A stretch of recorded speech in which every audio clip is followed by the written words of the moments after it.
खुलुमबाय दिनै 30 एप्रिल 2023 आं सिबिरानि ब्रह्म नोंथांमोनखौ SB Bodo News चेनेलाव बयखौबो बरायबाय नोंथाङा जुदि चेनेलाव गोदानबा सानफ्रामबो सानसेयारि खौरांखौ मोननो थाखाय SB Bodo News चेनेलखौ साबस्क्राइब खालामनानै लानो हागोन लोगोसे बेल आइकनखौबो क्लिक खालामनो हागोन जाहाथे खौरां फोसावनाय लोगो लोगोनो नोंथांनाव गिबिसिन खौराङा सौहैयो आसा खालामो नोंथाङा खौरांखौ मोजां मोनगोन आरो खौरांखौ मोजां मोनोबा लाइक कमेन्ट खालामनायजों लोगोसे शेयार खालामनानै होगोन होननानैबो आसा खालामनाय थाबाय दानिया नोंथाङा खौरांखौ खोनासंलांदो जोथोबनि थाखाय बिसिखौ दंफांआव खाथाबनानै बुनाय जाथाय सुबुंथिनि हेंथा थांनानै आरो आयेननि हेंथा थांनानै जोथोबनि थाखाय गावनि बिसिखौनो दंफांआव खाथाबनानै बुनाय जाथाय जादों जाय सोंखारि जाथाव बे जाथाया लखिमपुर जिल्लानि चावलदुवानि काथल सापरि ओनसोलाव जादों बुजानाय आइजोआ फोरमायथिनाय बायदिब्ला 2020 मायथाइयाव बिथांमोनहा जुलि जानायनि उननिफ्रायनो जोथोबखौ लानानै हाराहास्ति खालामबोदों जायनि थाखाय सहायनो हायैयाव गावनि बिमा बिफानि न'आवबो थांफिनबायमोन नाथाय बेनिफ्रायबो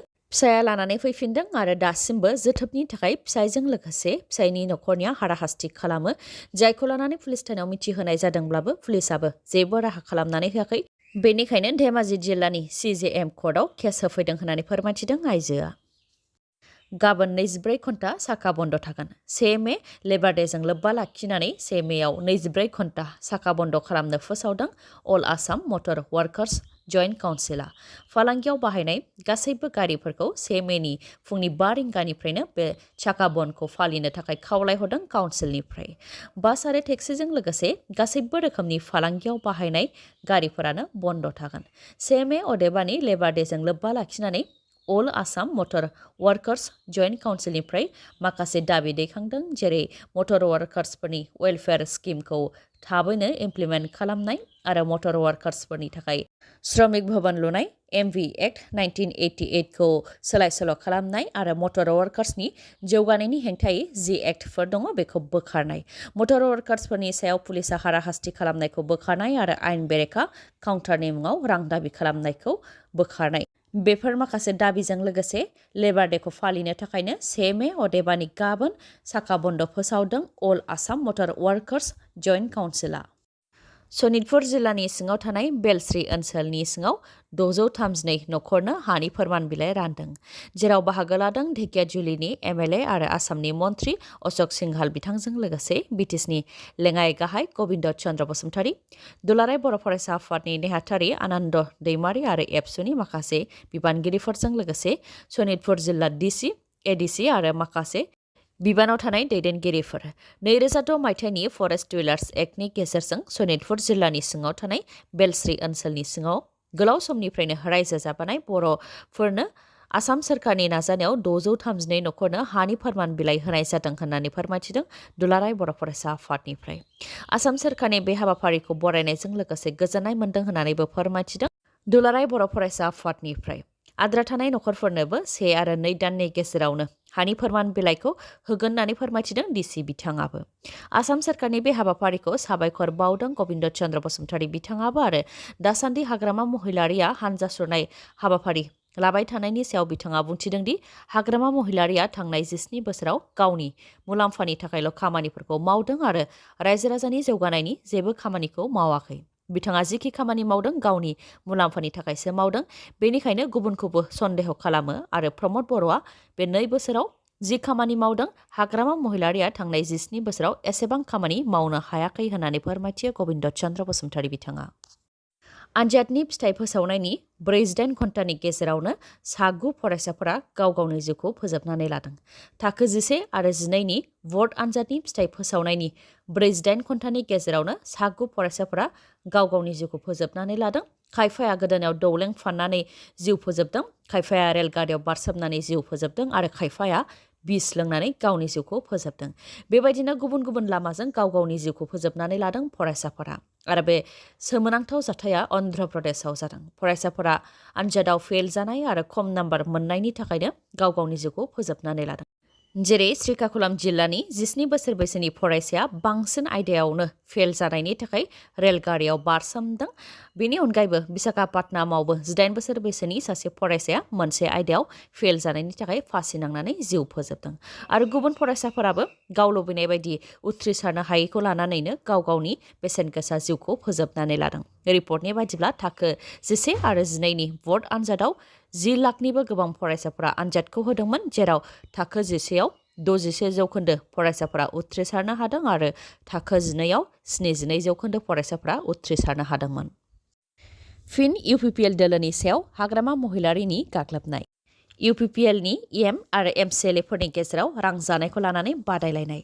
खम मोननाय आरो बारा मोननायखौ हिसाब लानानै EM आरो MCLAफोरा गावजों गाव सानफ्रोमबो दावराव-दावसि जादों।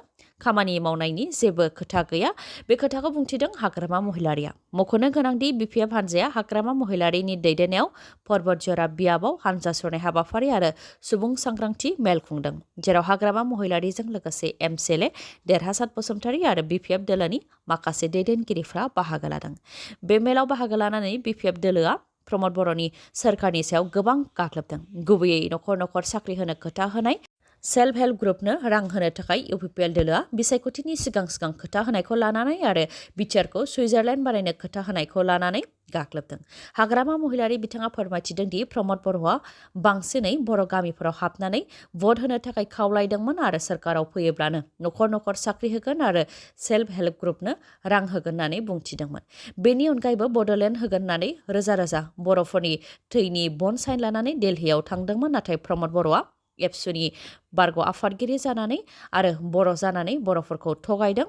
अब्ला बिथाङा मुस्लिम, बेंगलि, गार' आरो राभाफोरनि मा खामानि मावगोन होननानै बुंथियो हाग्रामा महिलारिया। बेनि अनगायैबो प्रमद बर'आ बे 3 बोसोराव लाथिख' खामानि मावदों, जायनि थाखाय रायजो राजाफ्रा BPFनि हान्जा सुरनायाव रोजा रोजा फैनानै बाहागो लाफैदों। बेनो फोरमान आरो BPF दोलोआ सोरखाराव गैयाब्लाबो BPF दोलोआव हाबफैदों होननानै बुंथियो हाग्रामा महिलारिया। बिथांनि अनगायैबो प्रमद बर'आ BTCखौ सुइजारलेण्ड बानायनो खोथा होनायनि सायाव MCLA देरहासात बसुमतारीया बुंथिदों दि सुइजारलेण्ड जादोंना जायाखै बेखौ रायजो राजाफ्रा नुगासिनो दङ। सिगांनि BTC सोरखारा मावलांनाय लामा, दालां, फसंथान बायदिफोरखौसो सुथेनानै आरो गाब होनानै बिथांमोनहा साबायखर लागासिनो दङ। नाथाय बिथाङा जेबो मावाखै। खामानि गैयै सोरखार आरो परिबर्तन सोरखारजों रायजो राजाफ्रा थगायजानानै खुद्रिदों, बेयो रोखा, जायनि थाखाय BPFजों ज' ओंखारनानै रेलि खालामदों होननानै बुंथियो MCLA देरहासात बसुमतारीया। अखा, बारहुंखा आरो सारअन्थाइ गोग्लैनाया रायजोनि दाब दाब जायगायाव दासिमबो जागासिनो दङ। हरनि समाव बारलांनाय बारहुंखा आरो अन्थाइ गोग्लैनाया बिटिआरआव गोबां गोहोम खोख्लैनायजों लोगोसे आसामनि दाब दाब जायगायावबो गोबां खहा खालामलांदों। मसुलपुरनि गोबां ओनसोलफोरावबो गेदेर गेदेर अन्थाइ गोग्लैनायनि थाखाय गोबां नखरनि थिंफोरानो गब्लंजोबदों। बेनि अनगायैबो गिख्रंथाव बारहुंखा बारनाया क'क्राझार, सापर आरो गोबां ओनसोलफोराव फारसेनिफ्राय सिलिंखार खालामलांदों। गेदेर गेदेर दंफां लाइफांफोरा गुबुनायजों लोगोसे न'-बांनि थिंफोरा बिरखारदों आरो न'नि इन्जुरफोराबो बिरखारलांदों। बेबायदिनो जेरैथिंबो सिलिंखार जानाय थासारिखौ नुनो मोननाय जादों। क'क्राझार जिल्लानि सिङाव थानाय भारत-भुटान सिमना ओनसोल, सरलपारा महेन्द्रपुर VCDCनि सिङाव थानाय नेपालि बस्ति, सनापुर, 1 नं सनापुर, 2 नं सनापुर, सान्थालि बस्ति बेफोरावबो बारहुंखाजों गोबां खहा जानायखौ नुनो मोननाय जादों।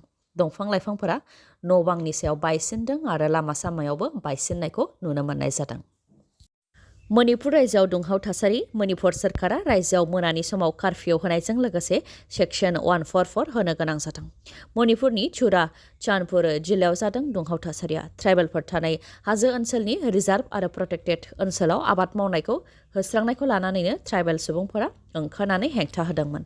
बेयावनो पुलिस बिफान आरो हाग्रा बिफानजों ट्राइबेल सुबुंफोरनि गेजेराव दावराव-दावसि जादों, जेराव हाग्रा बिफाननि मावख'खौ सावनानै होदों, जिम सेन्टारखौ बुफाय-बुसि खालामनानै होदों, चेयार टेबोल बुफाय-बुसि खालामदों, लामायाव दोननाय गारि मथरखौबो सावदों आरो अन्थाइजों पुलिस बिफाननि सायावबो गाग्लोबदों, जायजों पुलिसाबो जोखोम जानो गोनां जादों। थासारिखौ सामलायनो थाखाय पुलिसाबो टियार गेस बाहायनो गोनां जादों आरो लावथि सिबनो गोनां जादों।